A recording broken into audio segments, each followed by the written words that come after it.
But the conservative movement has found a reason to live. They have found something about which they feel very positive, something they are ready to rally around.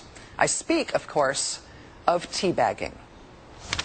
Angry taxpayers, or at least some of them, are taking to the streets in the spirit of the Boston Tea Party. More than 250 locations in all 50 states will hold rallies on April 15th. Americans sick of government ballots and wasteful spending, taking their message to the streets, and it's spreading fast. We're all over it. Teabagging. After spending weeks mailing tea bags to members of Congress, conservative activists next week say they plan to hold tea parties to proverbially teabag the White House.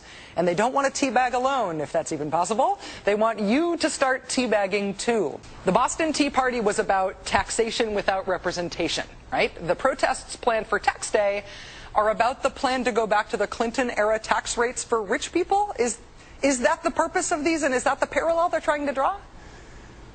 Well, it's the parallel they're trying to draw, Rachel, but, you know, it is true that teabaggers are grossly underrepresented in Congress. I'm trying to work on that personally, but, you know, well, one can only do so much. They still haven't found their voice, Anderson. They're still, this happens to a minority party after it's lost a couple of bad elections, but they're searching for their voice. It's hard to talk when you're teabagging. David Gergen, appreciate it very much. Ali Velshi as well. Thanks very much. Beck, Smith, Greta, and The Factor all won their time slots easily. In fact, last Thursday, those programs beat all four competitors combined. So why is this happening? Well, a major reason is the health care debate. While the other network news broadcasts downplay the dissent and promote the government takeover of the health care industry, Fox News highlights the intense debate. When we cover the town hall meetings, we don't describe the protesters as loons. We don't denigrate people who disagree with President Obama. That's the big difference between Fox News and all the others. Now, some liberals will say we intentionally glorify the protesters. That doesn't happen here. We've said there's no doubt some of the dissent is organized by people who dislike President Obama. That's a fact, and we've reported it. The Factor also gives voice to both sides, something you will never get on NBC News. So fair-minded Americans know our reporting is honest, while much of the other TV news media is simply in the tank for the president. Now, you'd think that liberal Americans would flock to hear their side propped up, but that's clearly not happening. For libs, conservatives, and independents alike, there's really no choice. They have to watch us if they want to know what's going on. And they are in record numbers. Talking Points is not gloating, just reporting. But the massive viewership to Fox News is a watershed moment in media history. There is no question anymore that Fox News is now the most powerful voice in the news media, despite unrelenting attacks from almost all other press organizations. The American people are not stupid. They know the health care deal is extremely important. They know the country is running up debt that could destroy the U.S. dollar.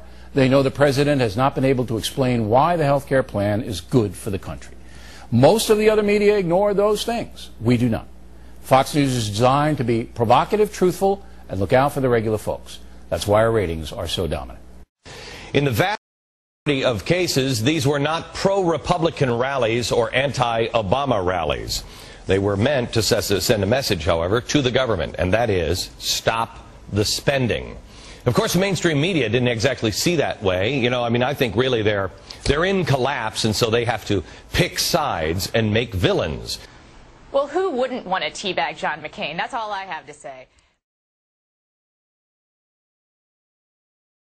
Correspondent Lisa Desjardins. We're huge rally there on Capitol Hill. A lot of folks who have been very vocal about not liking the health care proposal that the president has been pitching. So just to forewarn our audience that there just might be some yelling. Well, I'll tell you first of all, if you can hear me, this crowd is not just here about health care, but they're here about a lot of issues that they're obviously upset about. Right now they're chanting, tell the truth. They've been talking a lot to me about what they think CNN should air, and here you hear them chanting. Let's talk about Joe Wilson. I've covered him for a long time, and I'll tell you, he's a man who does care about things like honor, doing the right thing. He's also a man who I've seen display a reaction tendency, where if something bothers him and it builds up, I have seen him get passionate and fiery about it before like this. So it didn't shock me. I think people who know him as more of a mild-mannered guy my day-to-day. Hey, Lisa, I'm just going to interrupt you for a minute because the crowd is kind of overshadowing your words. So are you telling them, Lisa?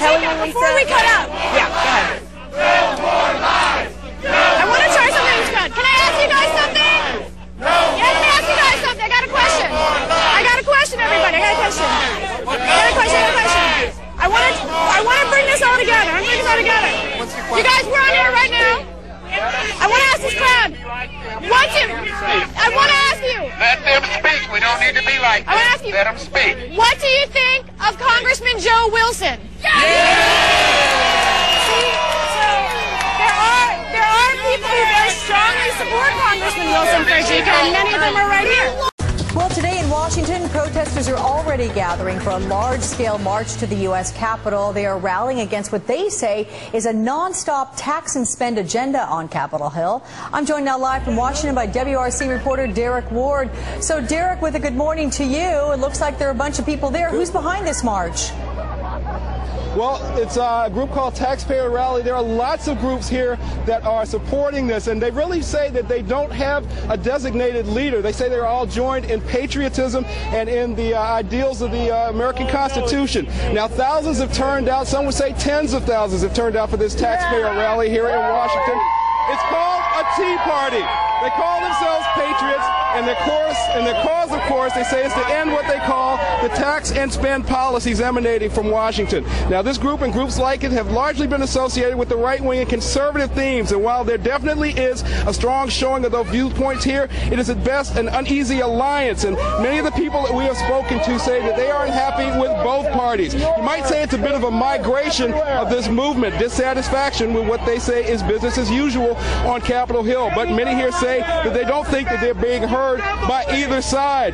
We are not being very well received here by some in this crowd, but others are glad that we are indeed here. Of course, if anyone is being demonized here, it is, of course, Nancy Pelosi and President Barack Obama. Now, this march will start with this rally here. There have been several speakers from the podium, and they're going to march down to the west end of the Capitol, where they hope their voices will be heard. But, you know, we've talked to several people here in the crowd that say they don't think that the people on Capitol Hill are listening to them. Look, I'll tell you, Derek, the shot that you're providing us with a lot of people around you, we see that, but we are also seeing a bird's eye view. And do you have any idea how many people have gathered here? Because it looks like it's really taken up the majority of Capitol Hill.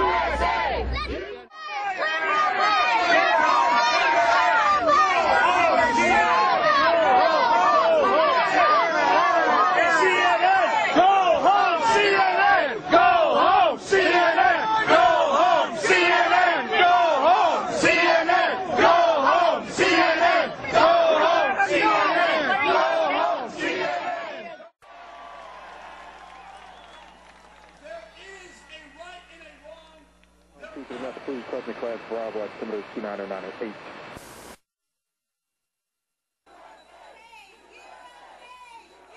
Arbitrary power to czars, over 30 of them.